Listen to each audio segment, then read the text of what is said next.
Ma'am ये question आपसे रहेगा कि आज के जो एजुकेशन सिस्टम में चेंजेस आ रहे हैं, जो नए-नए बदलाव ला रहे हैं पॉलिसीज़ में, ये एजुकेशन सिस्टम किस तरह से चाइल्ड ग्रूमिंग के लिए हेल्पफुल हो रहा है? अभी आज की जो नेशनल एजुकेशन पॉलिसी आई है 2020 की, और इसमें जो बदलाव है, इम्प्लीमेंटेशन तो हम लोग को करना है, लेकिन कितना बेनिफिशियल है ये। जैसे पहले अगर आप कहते तो हमारे सब्जेक्ट की बाउंड्रीज हुआ करती थी।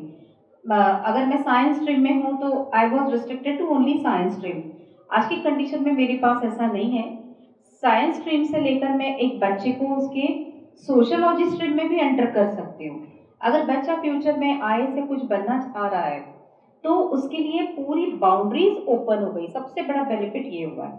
दूसरा बेनिफिट, अगर जैसे सर ने बहुत सुंदर बात कही कि कॉस्मोस भी हमें पास्ट में नहीं जाने देना चाहता है, फिर भी हम नेशनल एजुकेशन पॉलिसी में पुराने गुरुकुल पद्धति में गए।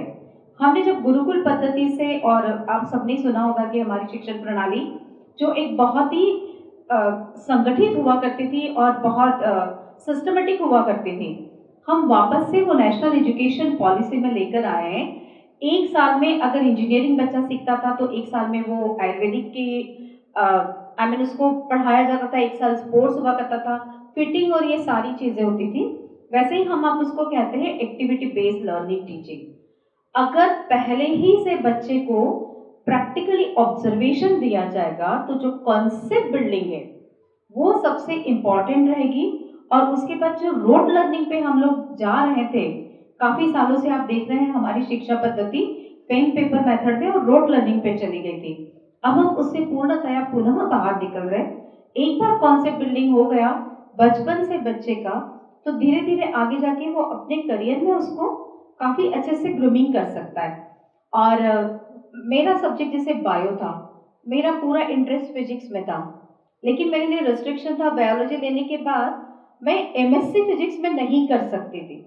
आज भी मेरे जो कुछ सत्य के स्टूडेंट्स हैं और वो फिजिक्स में साइंटिस्ट हैं, तो मेरे लिए बहुत प्राउड फील होता है। उसको मैंने बायो और मैथ्स इसलिए दिलवाया था उस पीरियड में कि बेटा I want you to go in science, I mean as a researcher, और वो बच्चा कर भी रहा है। लेकिन आज ये कंडीशंस खत्म हो चुकी हैं।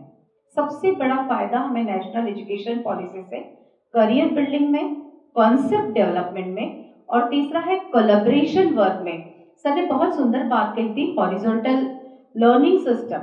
भाई मेरे पास कंपैरिजन ही नहीं था कि मेरे सामने वाले के पास अगर क्रेटा खड़ी और मेरे पास मारुति है तो मुझे कोई फर्क नहीं पड़ रहा था। मेरी इच्छा है मैं उसके साथ उसके क्रेटा में भी जा सकती थी।